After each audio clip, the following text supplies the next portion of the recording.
Hello दोस्तों। तो कैसे हैं आप सब। आई होप आप सब लोग बहुत अच्छे होंगे और आप सभी अपने कामों में व्यस्त होंगे। लेकिन जितना हम लोग अपने कामों में व्यस्त रहते हैं उससे कई गुना ज्यादा हम लोगों का लीवर अपने काम में व्यस्त रहता है और अपनी काम को एक बार हम लोग अपने काम को सही से नहीं कर सकते हैं, लेकिन या नहीं करना चाहते हैं, लेकिन हमारा जो हमारे शरीर में या एक ऑर्गन होता है जिसके बारे में आज इस वीडियो में हम पढ़ेंगे, वो एक हमारा प्यारा सा ऐसा ऑर्गन है, ऐसा अंग है जिसके बारे में हम भले ही ना जानते हो इतनी तमाम बातें, लेकिन वो इतने सारे काम करता है। तो आज हम इस वीडियो में उसके मेहनत, उसके काम के तरीके और उसके मेहनत के लगन के बारे में बात करेंगे। तो क्या आप तैयार हैं?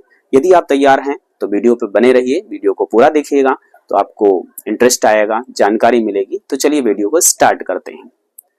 तो आज का टॉपिक है मेरा एक ऐसे ऑर्गन के बारे में जो हमारे लिए दिन रात काम करता है। जब हम बचपन में सही से चलना भी नहीं सीख पाते हैं, जब हम बचपन में चलना भी नहीं सीख पाते हैं, उस समय वो ऑर्गन हमारे लिए दिन रात मन से एकदम पूरी श्रद्धा से काम करता है। तो कौन सा ऐसा लीवर है जो हमारा लीवर है? हम क्वेश्चन रहता है कि वो कौन सा हमारा ऑर्गन है, तो वो लीवर है। अगर हमारा क्वेश्चन है कि वो कौन सा ऐसा ऑर्गन है जिसके बारे में हम इतनी सारी बातें करते हैं, तो वह लीवर है, जिसे हम यकृत कहते हैं। अगर हम बात करें यकृत की, तो आप सामान्य भाषा में हमारे सभी व्यक्ति, सभी लोग, सभी बच्चे हमारे जानते हैं लीवर किसे कहते हैं, जिसे हम हिंदी में यकृत कहते हैं। यकृत जो हमारा होता है, इसे एक स्टैंडर्ड भाषा में हेपेयर कहा जाता है। क्या कहते हैं? हेपेयर कहते हैं। हेपेयर जो हमारा होता है, अगर हम लोअर स्टैंडर्ड की बात करें तो लीवर जो हमारा होता है, हेपेयर जो होता है, वह दो पिंडों से मिलकर बना होता है, जिसे हम दायां पिंड और बाएं पिंड के नाम से जानते हैं। लेकिन क्या आप इतना ही जानते हैं कि लीवर के दो ही पिंड होते हैं? तो बिल्कुल ऐसा नहीं है। लीवर के 4 पिंड होते हैं और इन सब के बारे में आज हम नहीं बात करेंगे क्योंकि वीडियो बहुत लंबा हो जाएगा। तो चलिए भाई, मेरा उद्देश्य इस वीडियो में सिर्फ एक ही है, लीवर के काम को बताना, लीवर के महत्व को बताना। लीवर हमारे शरीर का वह हिस्सा है जो हर काम बड़ी ही मशक्कत से करता है, बड़ी ही मेहनत से करता है, हार्डवर्क के साथ करता है। लीवर हर वो संभव प्रयास करता है हमारे शरीर में अपनी ईमानदारी के साथ कार्य करता है। तो चलिए हम भाई वन बाय वन इसके कार्यों को पढ़ते हैं। लीवर हमारे शरीर में, लीवर जब हम लोग जन्म लेते हैं तो यकृत, जिसे हम लीवर कहते हैं, तो यह जन्म के दौरान या जन्म से लेकर के मृत्यु तक हमारे शरीर में लीवर के अनगिनत कार्य हैं। तो हम जितने कार्य बहुत ही महत्वपूर्ण हैं या जितने हम लोग अभी ज्ञात कर पाए हैं, उनके बारे में ही आज बात करेंगे। जैसे सबसे पहले हम बात करें, लीवर जब हम लोग छोटे होते हैं तो हमारी हड्डियां उतनी खोखली नहीं होती हैं, बहुत ही छोटी छोटी हड्डियां होती हैं, हड्डियों के बीच में जगह नहीं होती है और इसीलिए हमारा यकृत जो होता है वो रुधिर का निर्माण करता है। रुधिर का निर्माण करता है, यानी कि हम कह सकते हैं कि जो हमारा इरिथ्रोजेनेसिस होता है, रुधिर का निर्माण होता है, वह यकृत में होता है। लेकिन धीरे धीरे जैसे हम लोग बढ़ते रहते हैं तो यह रुधिर बनाने का काम किसको दे दिया जाता है? लंबी अस्थियों को दे दिया जाता है। हमने एक शब्द का यहाँ पर प्रयोग किया, क्या लंबी अस्थियां ही रुधिर का निर्माण करती हैं? तो बिल्कुल नहीं। हमारे शरीर में हर वो अस्थि रुधिर बना सकती है जहां पर बहुत ज्यादा रुधिर की आवश्यकता है। जैसे हमारे माइंड में जो क्रेनियल बोन्स होती हैं वो रुधिर बना सकती हैं, हमारी स्टर्नम रुधिर बना सकती है। उसी तरह से हमारे पैर में जो फीमर है वो, या इसके अलावा जितनी भी लंबी अस्थियां हैं वो सभी अस्थि मज्जा के द्वारा रुधिर का निर्माण कर लेती हैं। ये तो काम था हमारे रुधिर के निर्माण के बारे में कि जब यह बच्चा छोटा होता है तो रुधिर का निर्माण यकृत करता है। इसके अलावा हम बात करेंगे यकृत की स्थिति क्या होती है, तो स्क्रीन पर देख रहे होंगे। यकृत बढ़िया सा प्यारा सा एक ऐसा, ये कह लीजिए कि एक विशेष प्रकार का ऑर्गन है जो हमारा 1.5 किलोग्राम का यानी 1200 से 1500 ग्राम का वजन का एक ऑर्गन होता है, जिसे हम यकृत कहते हैं। यकृत जो होता है इसके बारे में हम लोगों ने एक कार्य के बारे में पढ़ा है जिसे हम रुधिर के निर्माण के नाम से जानते हैं। दूसरा काम ये है कि इसमें पित्त रस का निर्माण होता है। पित्त रस का निर्माण होता है जिसे हम बाइल जूस कहते हैं। बाइल जूस का जो निर्माण हो जाता है तो गाल ब्लैडर में स्टोर होता है और गाल ब्लैडर से यहाँ पर हम लीवर से जो डक्ट निकलती हैं उसको हम लोग क्या कहते हैं, बाइल डक्ट कहते हैं। और जो पित्ताशय से निकलती है उसे हम सिस्टिक डक्ट कहते हैं। और जब सिस्टिक डक्ट जो होती है वो बाइल डक्ट से मिलती है तो उसे कॉमन बाइल डक्ट कहते हैं। और यह कॉमन बाइल डक्ट जो होती है पैनक्रियाटिक डक्ट से मिलकर के यहाँ पर क्या होता है भाई, आंत में खुल जाती है, तो बाइल जूस का निर्माण करती है। और बाइल जूस वसा का एमल्सीकरण करती है, भोजन को सुपाच्य बनाती है। इसके अलावा हम बात करेंगे यकृत यूरिया का निर्माण करता है। हमारे शरीर में प्रोटीन के खाने से, प्रोटीन के पचाने से अमोनिया का निर्माण होता है, अमीनो एसिड का निर्माण होता है।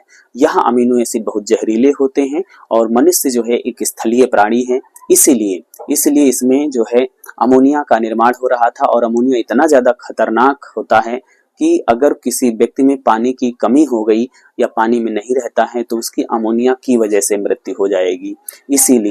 इसीलिए प्रकृति ने क्या करा, प्रकृति ने लीवर को बुलाया और लीवर से कहा कि भैया तुम जो मनुष्य में अमोनिया बन रहा है उसको तुम यकृत बना दो, नहीं तो ना तो रहेगा बांस और ना बजेगी बांसुरी। ठीक है, क्यों?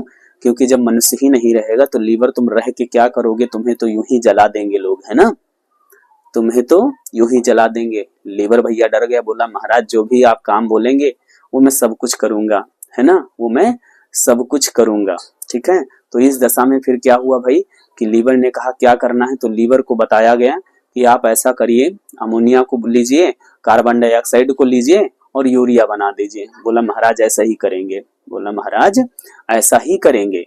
और तब से यकृत क्या करने लगा भाई, यूरिया का निर्माण करने लगा। अब यूरिया चूंकि कम जहरीली होती है तो हम लोग यूरिन पास कर देते हैं। ठीक है भाई, उसके बाद में हम बात करेंगे ग्लाइकोनियोजेनेसिस।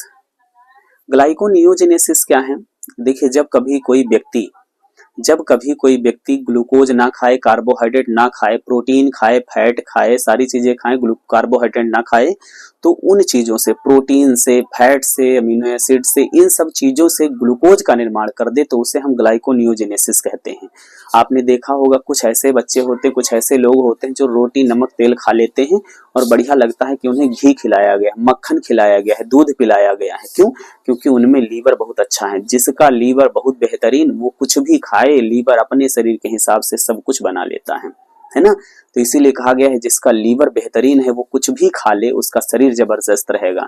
और जिसके लीवर में गड़बड़ी है वो कुछ भी खाए, बेहतर से बेहतर खाए, सब बेकार है। लीवर का अच्छा होना बहुत जरूरी है। तो ग्लाइकोनियोजेनेसिस में क्या होता है, जो भी चीजें होती है उनसे ग्लूकोज का निर्माण हो जाता है, वो चाहे प्रोटीन हो या फैट हो, आवश्यकता पड़ने पर ग्लूकोज का निर्माण हो जाएगा। तो इसलिए उसको हम ग्लाइकोनियोजेनेसिस कहते हैं। अगला लीवर का कार्य है हमारे शरीर में ग्लाइकोजन का संचय करना। जैसे जब हम लोग भोजन करते रहते हैं और हमारे शरीर में आवश्यकता से जब अधिक ग्लूकोज होता है तो वह ग्लाइकोजन में कन्वर्ट हो जाता है। ये ग्लाइकोजन में स्टोर करने का कार्य भी लीवर का होता है, जिसे हम क्या बोलते हैं, ग्लूकोज से ग्लाइकोजन का निर्माण।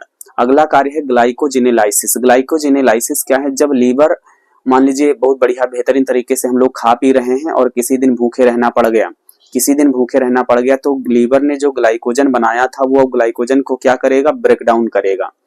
तो ग्लाइकोजन से ग्लूकोज बनाने की क्रिया को ग्लाइकोजिनेलाइसिस कहते हैं। तो इस तरह से जब हम लोग भूखे रहते हैं, भोजन नहीं मिलता है टाइम पर, तो लीवर से ग्लूकोज मुक्त होता है। फिर और लंबे समय तक अगर हम भोजन ना करें तो मांसपेशियों से ग्लूकोज मुक्त होता है। इसीलिए हम लोग धीरे धीरे भूखे रहते हुए क्या होते हैं, कमजोर होने लगते हैं। उसके बाद में हम बात करेंगे कि लीवर हमारे शरीर में डिटॉक्सिफिकेशन करता है, विष हरण का कार्य करता है। विष हरण का कार्य मतलब ये होता है, हम बहुत सारी चीजें खाते हैं, खस्ता, समोसा, मटर, छोले भटूरे, बहुत सारी चीजें बाहर की खाते हैं, तो उसमें गंदी चीजें होती हैं। तो मेरे शरीर में जाके, हम लोगों के शरीर में जाके बहुत जहरीले पदार्थ बनते हैं। लीवर उन सबको पकड़ के क्या करता है, डिटॉक्सिफिकेशन कराता है, विषहरण कर लेता है और उत्सर्जी पदार्थों को क्या करता है भाई, अलग कर देता है ना, अलग कर देता है। तो विषहरण का भी कार्य करता है। इसके अलावा अगर हम बात करें कि लीवर और क्या करता है, तो लीवर की और भी तमाम ऐसे कार्य हैं जो ये कह लीजिए कि लीवर के बहुत सारे काम हैं, है ना। जैसे इसके बाद में फिर अब क्या करेगा लीवर का अगला कार्य है हिपैरिन का निर्माण करना। अब सोच रहे होंगे सर हिपैरिन कौन सी बला है, तो देखेंगे बच्चों हिपैरिन क्या है। आप सभी जानते हैं जब हम लोगों को चोट लगती है तो रुधिर निकलता है, लेकिन रुधिर निकलने के कुछ देर बाद जो होता है रुधिर का थक्का बन जाता है, रुधिर बहना बंद हो जाता है। तो ऐसा क्यों होता है, देखेंगे भाई। रुधिर घाव हुआ, चोट लगी, रुधिर बहना शुरू हुआ, तो ये किस लिए, क्योंकि इसमें हिपैरिन है। कुछ देर बाद 2 से 6 मिनट, 2 से 8 मिनट, 2 से 10 मिनट बाद जो है रुधिर का थक्का बन जाता है, क्योंकि हिपैरिन वायु के संपर्क में आने पे क्या होता है भाई, नष्ट होने लगता है, निष्क्रिय हो जाता है। तो फिर कौन काम करता है, प्रोथ्रोम्बिनोजन प्रोटीन जो होती है कन्वर्टेड इनटू फाइब्रिनोजन प्रोटीन, और फाइब्रिनोजन जो प्रोटीन होती है ब्लड को क्लॉट करवा देती है। तो दोनों यानी हिपैरिन जो रुधिर को थक्का बनने से रोकता है और फाइब्रिनोजन जो प्रोटीन होती है जो रुधिर का थक्का बनवाती है, ये दोनों ही किसके द्वारा बनाए जाते हैं, लीवर के द्वारा बनाए जाते हैं। अच्छा और एक बात बता दें हिपैरिन के बारे में थोड़ा सा आप लोगों को और बता दें, हिपैरिन क्या है। तो हिपैरिन देखिए एक विशेष प्रकार का एंजाइम है, ये हम लोगों के लीवर में बनता है और जोंक में भी पाया जाता है और मच्छर में भी पाया जाता है। मच्छर में क्यों होता है, क्योंकि मच्छर ने एक दिन भैया रिक्वेस्ट करा प्रकृति से कि मैं जब मनुष्यों का रुधिर चूसूंगा तो वायु में आते हुए क्या हो जाएगा, रुधिर का थक्का बन जाएगा। तो प्रकृति ने कहा डोंट वरी, हमने मनुष्य को हिपैरिन दे रखा है रुधिर को जमने से रोकने के लिए, तुम जब लार गिराना तो वहां से हिपैरिन निकलता रहेगा, तो तुम रसपान कर लेना, खून चूस लेना, रुधिर जमेगा ही नहीं। मच्छर ने बोला थैंक यू महाराज। फिर जोंक की बारी आई, जोंक बोली महाराज मैं तो स्तनियों का उसमें नहर में, नालियों में या तालाब में पड़ी रहूंगी, तो मैं जब किसी का रक्त चूसूंगी तो जोंक ने कहा मैं किसी का रक्त चूसूंगी तो भैया रुधिर जम जाएगा मेरे पेट में, या मैं चूस ही नहीं पाऊंगी, जम जाएगा। तो नेचर ने कहा कोई बात नहीं, तुमको मच्छर की तरह तुमको भी मैं हिपैरिन दे देता हूँ। और उसकी ओंठों की तरफ जो लिप्स ग्लैंड थी उनसे हिपैरिन निकलने लगा भाई। तो उसके हिपैरिन को क्या कहा जाता है, हिरुडिन कहा जाता है। हिरुडिन क्यों कहा जाता है, क्योंकि उसका नाम हिरुडिनेरिया है, जोंक का वैज्ञानिक नाम हिरुडिनेरिया है। तो हिरुडिन नामक जो प्रोटीन था, एंजाइम था, वो वहां से निकलने लगा, वो भी रुधिर को क्या करता है, थक्का बनाने से भाई रोकता है। लीवर में हम लोगों का जो हिपैरिन बनता है वो भी रुधिर को जमने से रोकता है। इसीलिए आप देखे होंगे जब हम लोगों को कहीं गिल्टी हो जाती है, कहीं चोट लग जाती है, डॉक्टर के इंजेक्शन के द्वारा गिल्टी बन जाती है, सूजन आ जाती है, ब्लड क्लॉटिंग हो जाती है ना, या हड्डियों में सूजन आ जाती है, तो इस तरीके की सूजन को, इस तरीके की गिल्टी को ठीक करने के लिए, ट्रीट करने के लिए हम लोग एक ट्यूब का उपयोग करते हैं, ऑइंटमेंट बोलते हैं उसको हम लोग, ट्यूब मरहम बोल देते हैं, तो उसको ऑइंटमेंट बोलते हैं।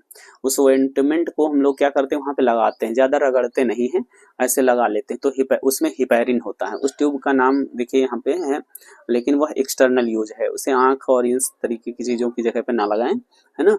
तो उसको हम लोग जो है लगाते हैं, तो उसका नाम होता है थ्रोम्बोफोब। क्या नाम होता है, थ्रोम्बोफोब, ठीक है। तो ये क्या करता है, इसमें हिपैरिन होता है, तो ये क्या करता है, एंटी जो है ब्लड क्लॉटिंग जो है हिपैरिन पाया जाता है, ये जो रुधिर को, जमे हुए रुधिर को बहा देता है।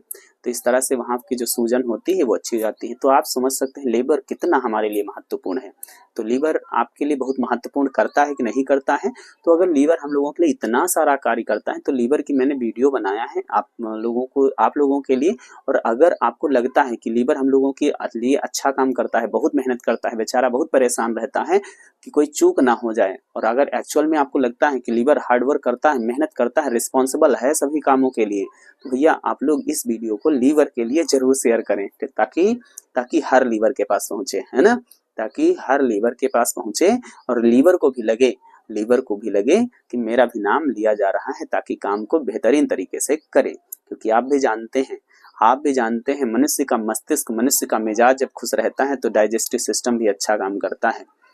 और अगर आप भोजन करते समय तनाव में रहते हैं, आप कॉन्स्टिपेशन के शिकार हो जाएंगे।